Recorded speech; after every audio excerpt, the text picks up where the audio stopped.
All right, hello everyone. Welcome to the ICA session about getting a driver's license. If you're an international student or like international person on this campus and you wish to get a driver's license in New York, we have our friend Lori with us, and Lori is gonna guide us throughout the whole process. So, Lori, you can start. Yeah, thank you so much for the invitation, and I hope that this will be useful for many international students. So at first, I'm just going to talk a little bit about my process, what I did, and then I will kind of show you the website and kind of how to go through that. So I'm an international student from Hungary. I'm a junior, and I got my license my sophomore year, and so that was last fall. And it really wasn't that hard if you look into it. So I'm hoping that this video will shed light on how to do it. And yeah, so um, basically the way that you get a driver's license in the US in any way is getting a driver's permit first, which will let you drive a car with another person who has their license and is over 21 years old in the car. So if you have a friend like that and they will let you use their car, um, after you receive your permit, which is kind of like your initial driver's license, you'll be able to learn to drive with them. And you can actually sit behind the steering wheel. So for that, you only need to do a test, which is 20 questions, really not that long, and it just tests your knowledge about the road regulations, traffic signs, etc., that are in place in New York State. So that's how you start the process. And then after that, when you feel like you're confident enough to do your road test, you'll be able to do that in Utica, and that's when you can get your final license at the end of it. Now, one thing to know in New York State is that if you haven't noticed yet with your American friends, is that their licenses are vertical until they turn 21. And then when they turn 21, you receive a horizontal one. So don't be scared if they give you a card like that. That's the way it's supposed to look like. Some of the upsides of getting a license, even if you don't get to drive a car, so I actually don't have a car. I just know how to drive. Um, so some of the other benefits of having a driver's license is also that it's a valid form of ID. So sometimes I'm sure we all have stories of, going somewhere and showing either our passport or our home IDs from our home countries. And, you know, the people who dealt with us, they've kind of felt weird about um, accepting that as documentation for anything. I know sometimes you have to show ID in CVS or in a pharmacy if you're buying certain medications. And this will make it a very easy way for you to just get through that. And, you don't have to carry your passport with you, or you don't have to explain, how they have to read your home ID. And with that, let's just jump in, and I'm going to share my screen. It is that window. All right. So hopefully you see this now. And I just simply typed in New York DMV, which is an easy way to find all the information about this. So DMV stands for the Department of Motor Vehicles, and that's the authority in New York State, and also pretty much in every state that gives out driver's licenses. So you can just go to their website, which is dmv.ny.gov.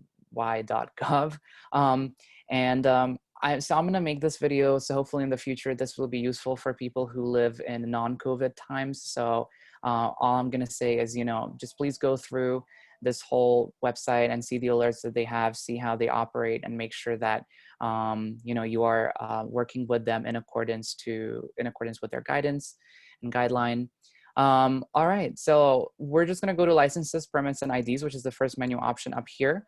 And it really doesn't matter if you click driver's licenses or learner permits. Both of them will take you to where you want to go. So let's just go with driver's licenses, and you'll see that there's a lot of links. So we're going to skip this first section here because we don't have a state license yet. So we're just going to go right down to get a license for the first time, which is right here. So obviously you can read through these first 3 links, which just talk about the process. But if you're watching this video until the end, you will know a lot about this process. So hopefully you don't necessarily have to read it over.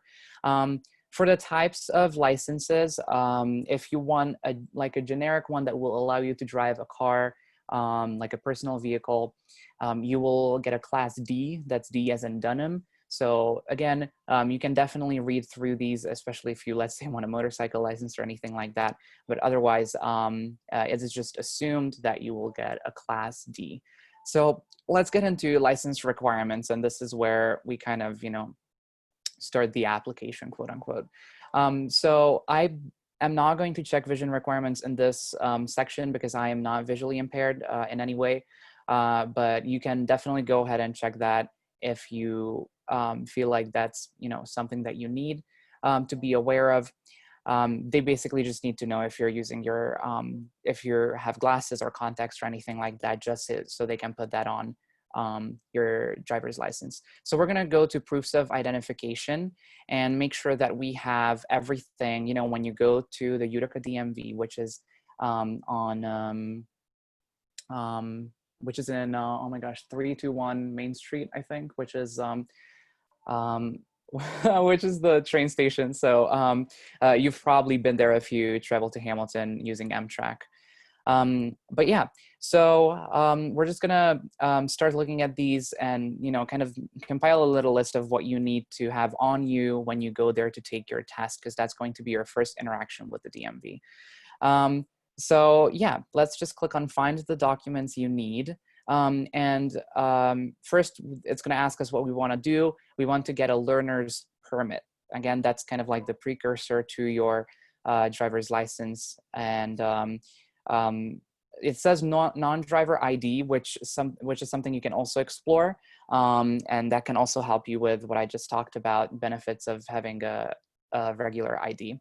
But yeah, it is my impression that for real ID or enhanced IDs, which you see down here, we are not eligible. That's my understanding. That might change. That also might differ based on your country of origin. But that's basically just a certification on either your driver's license or your state ID that you can use that for air travel. So we will have to continue using our passports for that. But either way, I'm going off on a tangent. So we're clicking get a learner permit and we're gonna continue. And we're going for a permit, keep going. And we're gonna need one document that has your date of birth on it. So for most of us, the easiest way to do that is a passport. And you're gonna choose valid foreign passport unless you're a dual citizen, in which case you have a US passport. And then it's gonna ask us how our passport is valid, kind of. And we all have an I-94 record based on the times that we enter and leave the United States. So we're just gonna check that. And it's already telling us that we met the requirements for the document that needs to have our date of birth. So that's one thing that we already have. And then we're gonna keep going. So it's gonna ask us if we have a social security card. Personally, I already had a social security, and that's because I started working on campus my first semester. But let's just say that you're someone who does not have a social security card. So we're gonna click no. And it's gonna ask us if we have a number at all. Maybe you just lost your card. But let's say you've never asked for a social security number, which is, very probable. And now it's gonna ask you what you wanna do. And you can just easily pick that you just want to drive. You don't need the federal benefits of the driving license, which makes a lot of sense because, again, we do not enjoy the federal benefits of IDs. Now, when we click the next one, it's going to ask us to give them a real ID compliant document. Again, it's my impression that we're not eligible for real ID, but I will, or you can definitely look that up. Now, you can definitely check whatever applies to you here. So if you're under 21 and your guardian or parent will go with you, again, very unlikely, but you can definitely check that. I think I was 20 when I did this, and I was just fine by myself. And then it's also asking that we need to get something that essentially has our address on it. So what you see here, these documents are mostly ones that will have your address. So I personally used a bank statement. So I bank with NBT just down the hill, and they do send electronic statements, but those statements still have my address on it. So it's going to tell you, what it needs to be like. So it has to be a very recent statement, et cetera, et cetera. And then we don't pay utilities. So that's not a thing.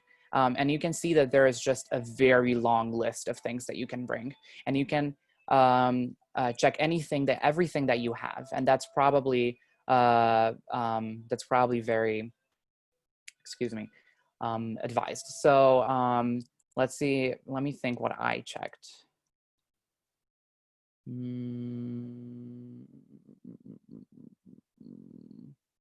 Either way.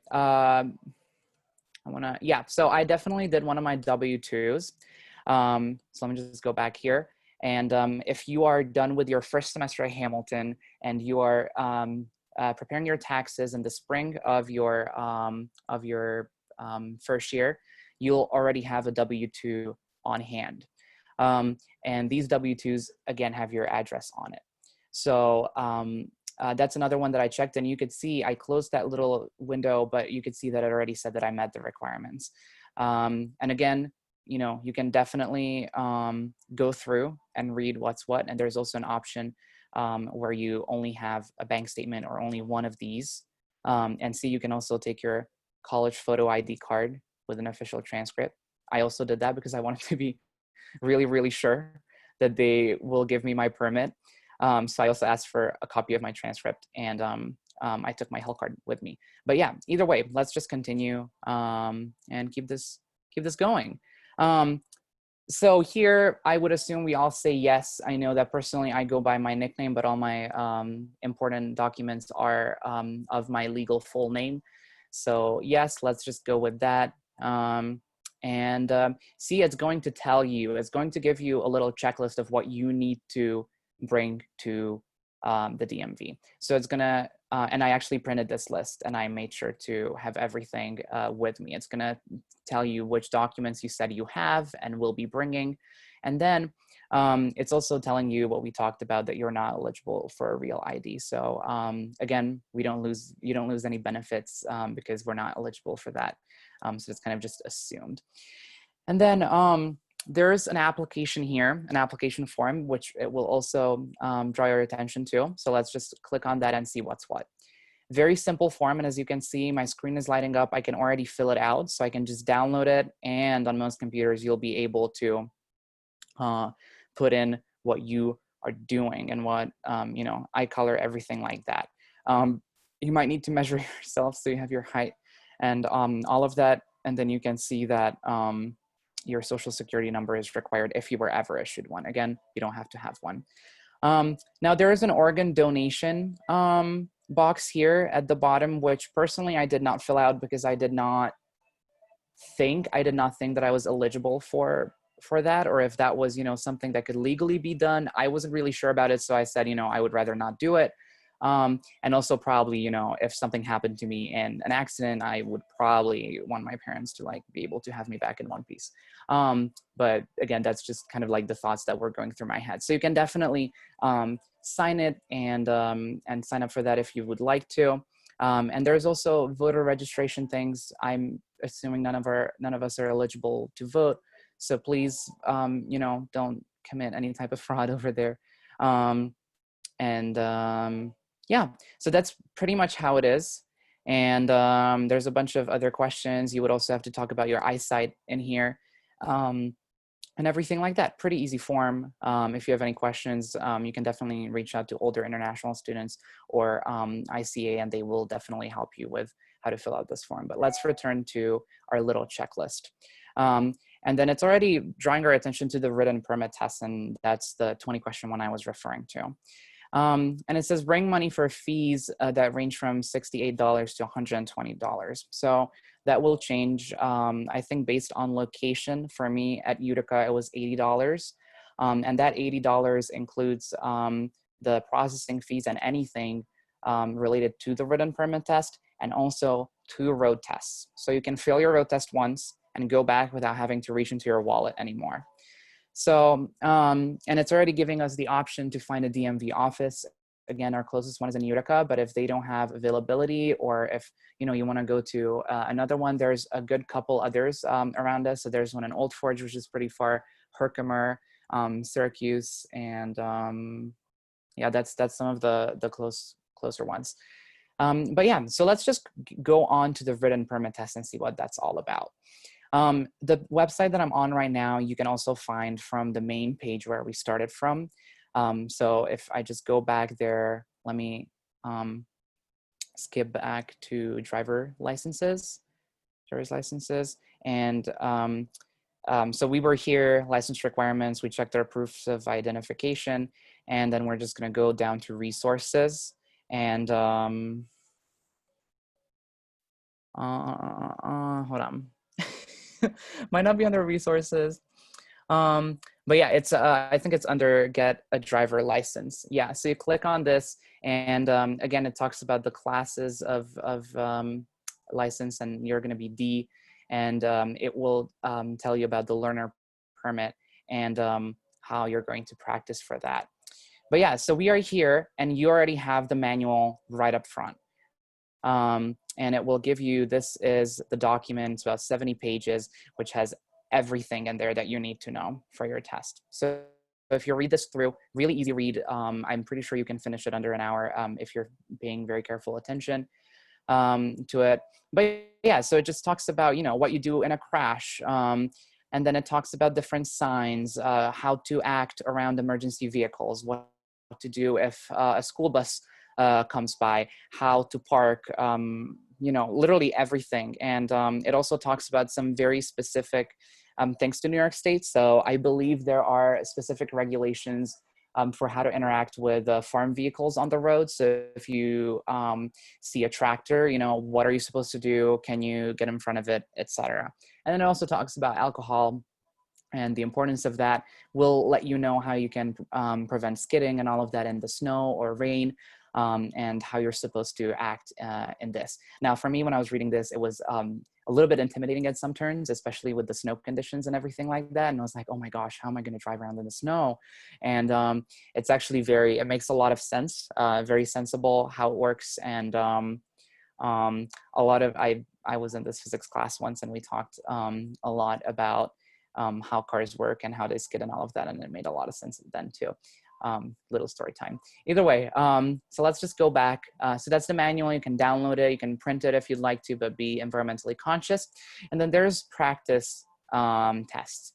So if you're looking for a specific chapter, you didn't want to download the PDF, you can also look at it here, and it will tell you which parts are the ones that you'll be quizzed on. So let's say that we want to do a quiz about parallel parking. So you can obviously open the part that talks about how to parallel park. This is the same thing as in the manual. And then you can go over to the quiz, and it's gonna give you a notice that it's redirecting you to another website. So pretty easy. For multiple option choices, for four choices per every question. This is a Friday afternoon, so we're all a little bit tired. And then you'll be able to submit it. I didn't choose any of the answers, so it's gonna tell me that, this is incorrect, and it's also going to tell why that's incorrect, and tell you like which you should have gone with. You can retake these tests anytime you like. One tip is don't stay too much on one screen. So, if you have to walk away from your computer, it might ask you to retake the test. I'm going to tell you the truth. The questions you see here are the actual questions that you'll see on your permits test. So be mindful of these, look through them. But yeah, so once you do this, you're going to go to the DMV, and what will happen is you're going to take a number, you're going to be in line, they're going to take your documents, they're going to have your little application file that we just opened a little while ago. And then after that, they're going to take you into a testing center, which in Utica is like 2 computers. You sit down at one, they automatically trigger the test from outside, and then you go through. It's a little bit stressful because you can get, I think, four or 6 answers wrong of the 20 questions, but it doesn't tell you if you got any of them wrong. So the test will either end after the 20th question and you passed, or it will end abruptly in the middle of it after your 4th mistake, 4th or 6th. So you're gonna have to look that up. I'm pretty sure it's 4 and not 6, but so I was a little bit anxious, you know, and I was like, what if it just stops? But I did end up getting a 20 out of 20. So it's pretty easy. Again, same questions as the ones that are on the website. Just make sure that you go through specific sections, because I did hear a couple of my friends, the state they lived in had very specific instructions for the farm vehicles that are referred to. And pretty much all of the questions that they got on their exam were about the farm vehicles. And then they ended up failing because of that. So make sure that you do that. They're also gonna ask for the $80 when you are there.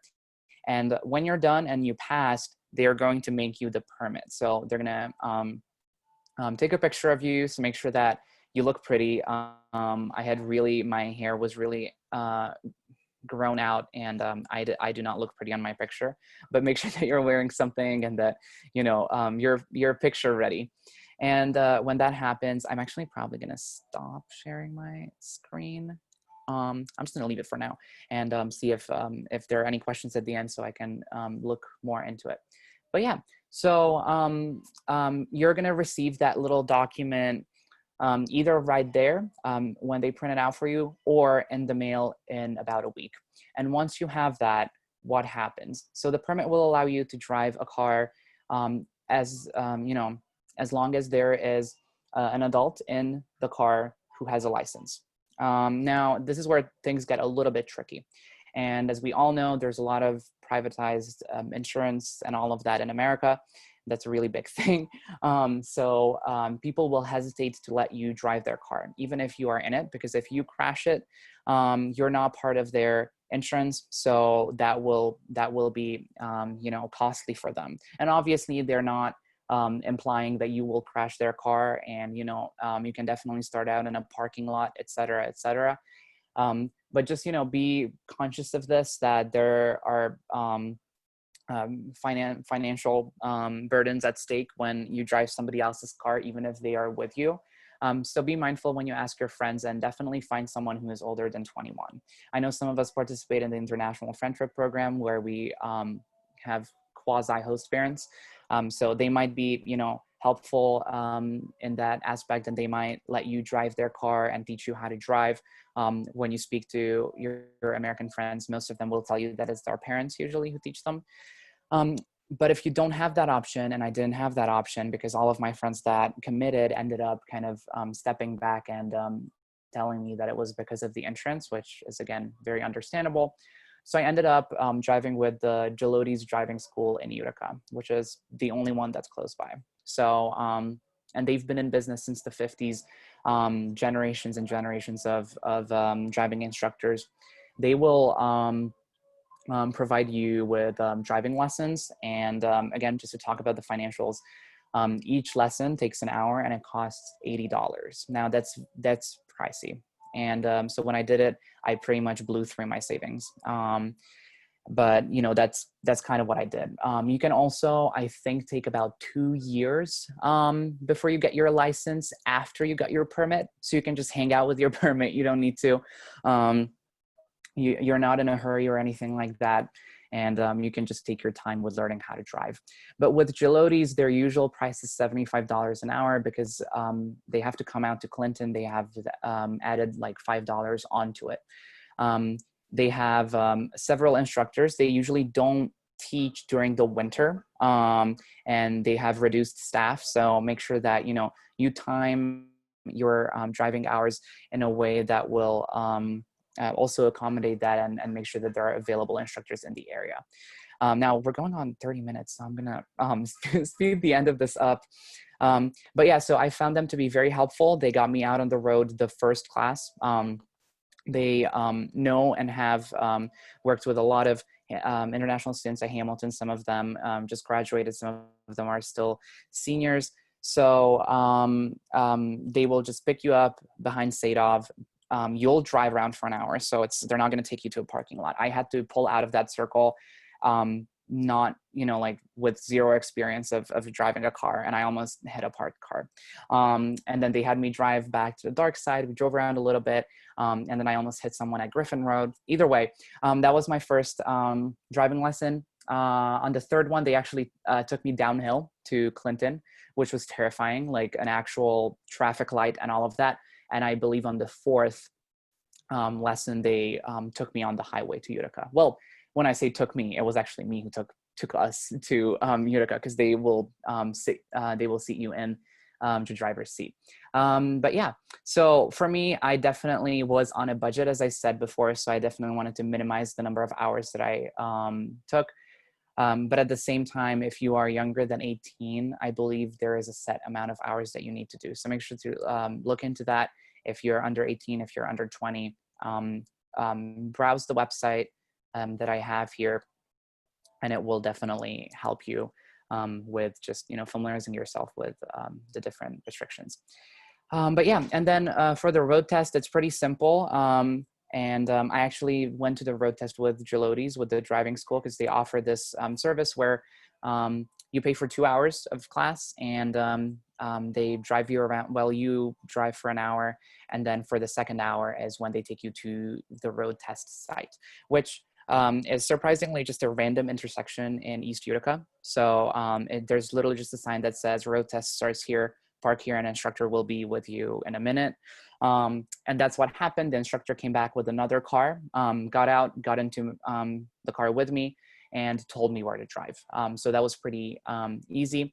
I hear that there's a thing that they sometimes have you do is they tell you to turn on the red light, but there's a sign that says no turn on red. So please don't do that. It's a very stupid mistake, and they will fail you right away. So don't do that. They actually didn't do that with me. But they'll go around, and mainly what they check for is obviously that you space yourself well from other cars. They will ask you to parallel park to one car, so you're not going to have to do it between two cars. There's going to be one car either in front of you or behind you that the instructor will tell you, the DMV instructor will tell you to park to. And then you're also going to have to do a 3-point turn or a Y turn, however you define it when you do this with your car. But yeah, so that was pretty much it. So you can definitely fail that.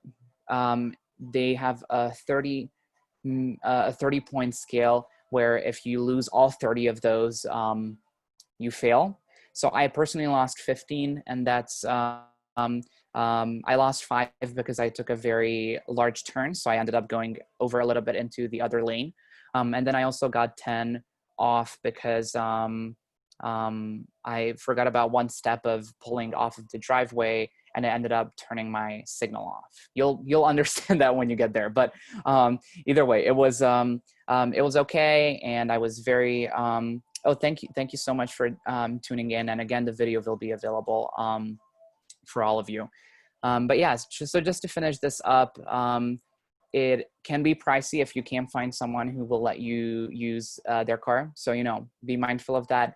But at the same time, it's also pretty cheap. And if you get to drive somebody's car, $80 at the DMV.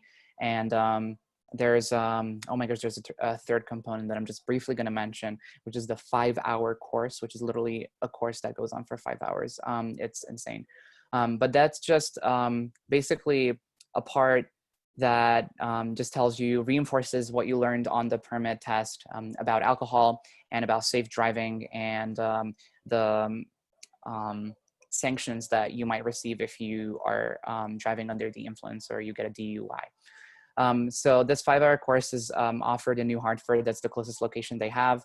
And or it's also offered at Target, so you can like in the mall, so you can also take the jitney there in regular times. And it is run by driving school. I think it was $40, if I can remember right. And they just show you videos of families who lost family members to car accidents, and how important it is, to know that you are mature enough to drive a car and to be ready to drive a car and be mindful of weather conditions and all of that. It will also tell you what happens with the drunk driving and all of that. So if you will find a friend who will let you drive their car, you will essentially get off this whole process only having to pay $120. And then if you're taking lessons, it's going to be more expensive. And with that, if there's any questions, if you guys want to know anything, let me know. And then if you're watching this video, my email address is lfejes@hamilton.edu, which you can definitely reach out to me if you'd like to, and also to ICA. More than happy to answer any questions that come up with this. But yeah, thanks for bearing with me. All right. Thank Thank you so much. you, Laurie.